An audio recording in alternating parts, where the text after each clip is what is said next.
Hi friends, అందరూ ఎలా ఉన్నారండి? నేనైతే చాలా బాగున్నాను. మీరందరూ ఎలా ఉన్నారో నాకు కామెంట్ బాక్స్లో మెసేజ్ చేయండి. ఇంతకీ మన ఛానల్ని సబ్స్క్రైబ్ చేశారా? ఇంకా చేయలేదండి? ఎలా చేయాలని చూస్తున్నారా? వీడియో ప్లే అవుతుంది కదా, దాని కింద రెడ్ కలర్లో సబ్స్క్రైబ్ అని ఉంటుంది. దాన్ని ఒకసారి క్లిక్ చేయండి.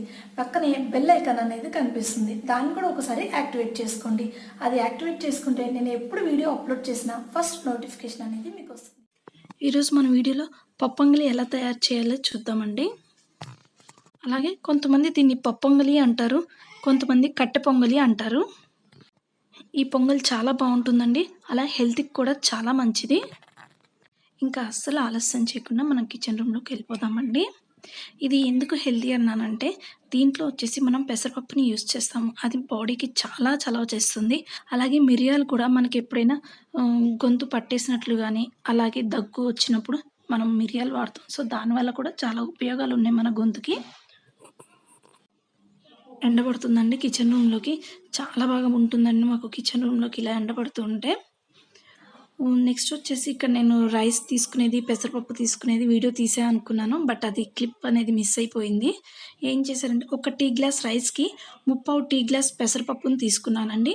వాటన్నిటిని బాగా వాష్ చేసుకొని ఒక 1 అవర్ నానబెట్టుకోవాలి. అంటే రెగ్యులర్గా మనం అన్నం ఉడికించుకునేటప్పుడు కూడా ఒక రైస్ని ఒక 1 అవర్ నానబెట్టుకుంటాం కదా, సో అదేవిధంగా దీన్ని కూడా ఒక 1 అవర్ నానబెట్టుకొని ఒక గ్లాస్కి 4 గ్లాసెస్ వాటర్ అనేది యాడ్ చేసుకోవాలి. సో యాడ్ చేసుకున్న తర్వాత చూడండి, మొత్తం ఉడికిపోయిన తర్వాత ఇంకొక 2 మినిట్స్లో మనం దించేస్తాం. అనగా మనం ఆ రైస్కి సరిపడినంత సాల్ట్ యాడ్ చేసుకోవాలి.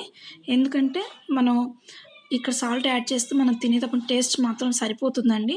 పోపులో వేసుకుంటే అంతగా ఉండదు. సో అన్నం ఉడికేటప్పుడు వేసుకుంటే అన్నానికి పెసరపప్పుకి బాగా సాల్ట్ అనేది పడుతుంది. ఇంకొక 2 మినిట్స్లో మనం స్టవ్ ఆఫ్ చేస్తాం అనగా సాల్ట్ యాడ్ చేసుకుంటే సరిపోతుంది.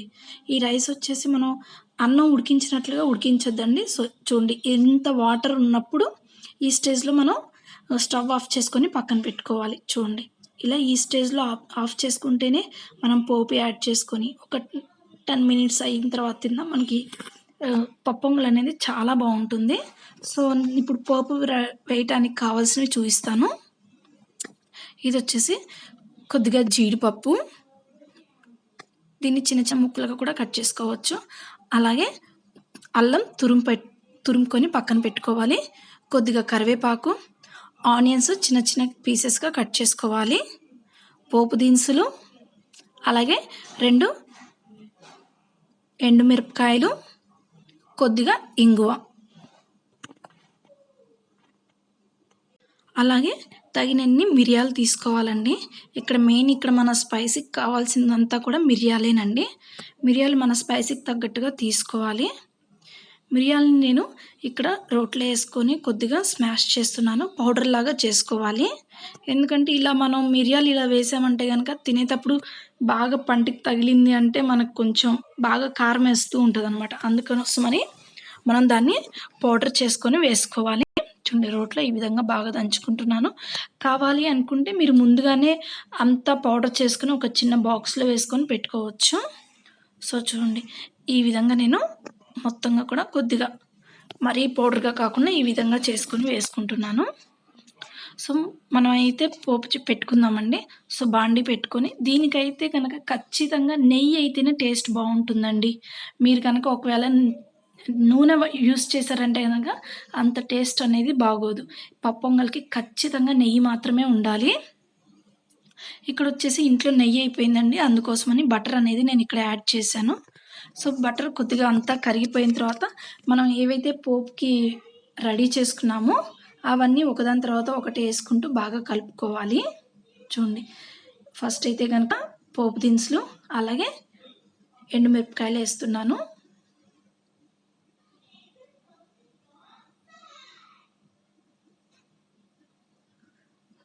సో అది కూడా ఫ్రై అయిన తర్వాత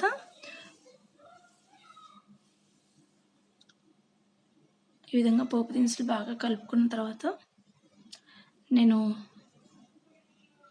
జీడిపప్పులు యాడ్ చేస్తున్నాను.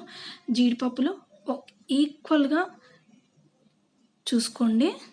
చూడండి, ఇలా కలుపుతూనే ఉండాలి. మనం వదిలేసామంటే కనుక ఒక సైడు రెడ్గా అవుతాయి, ఇంకో వైపు అసలు కాలవన్నమాట. సో అందుకోసం అనేసి ఈక్వల్గా ఫ్రై అవ్వాలనేసి కలుపుకుంటూ ఉండాలి.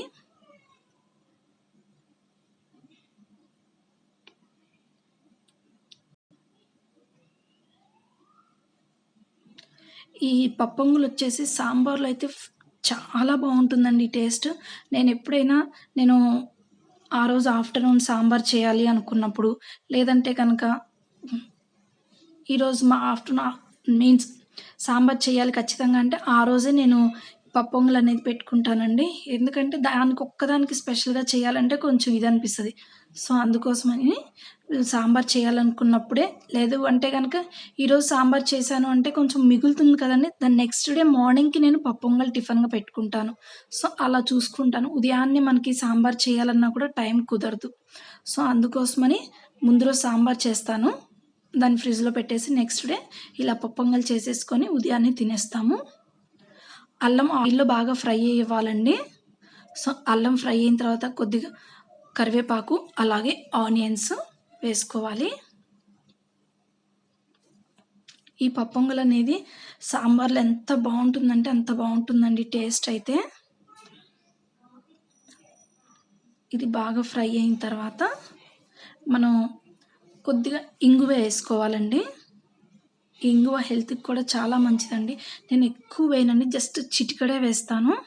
ఎందుకంటే ఎక్కువ అది ఫ్లేవర్ తగిలినా కూడా తినలేను నేను. సో, అందుకోసమని ఎక్కువ వేయకుండా కొంచెం లైట్‌గా వేస్తున్నాను. సో, ఇప్పుడు ఆనియన్స్ కూడా బాగా ఫ్రై అవ్వాలి.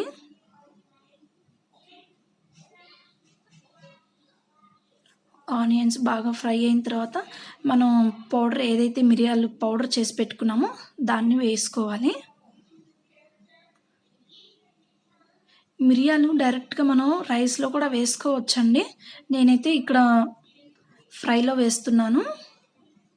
సో, అది జస్ట్ 1 మినిట్ అలా ఫ్రై అయిన తర్వాత మిరియాల పొడి వేసుకొని 1 మినిట్ ఫ్రై చేసుకొని, మనం ఏదైతే అంతా చేసుకున్నదంతా కూడా పప్పొంగల్లో కలుపుకోవాలి. చూడండి రైస్ కొద్దిగా గట్టిపడింది చూడండి. ఇందాక బాగా వాటర్‌గా ఉన్నాయి.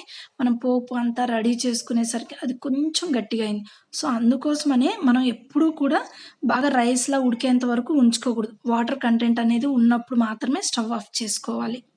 అది కొంచెం సేపు అయిన తర్వాత గట్టి పడుతుందనమాట. మనం పోపు యేసుకొని మళ్ళీ ఒక 2 మినిట్స్ అలా ఉంచుకోవాలి. ఇన్‌కేస్ మనం తినేసరికి లేట్ అయ్యింది అంటే గనుక ఇంకా గట్టి పడుతుంది. సాల్ట్ టేస్ట్ చూసుకొని సరిపడినంత వేసుకోవచ్చు మళ్ళీ. ఫస్ట్ కొంచెం యేసాం కదండీ! మళ్ళీ కొద్దిగా టేస్ట్ చూసి సరిపడినంత మళ్ళీ వేసుకోవాలి. చూడండి ఇప్పుడైతే గనుక మన పప్పొంగల్ రెడీ అయిపోయిందండి. సాంబార్‌లో అయితే చాలా బావుంటుంది. సాంబార్‌తో ఒక్కసారి ట్రై చేయండి. ఈ వీడియో మీకు నచ్చినట్లయితే ప్లీజ్ లైక్ చేయండి, షేర్ చేయండి. అలాగే నా ఛానల్‌ని సబ్స్క్రైబ్ చేసుకోండి. Thank you. Thanks for watching. Bye.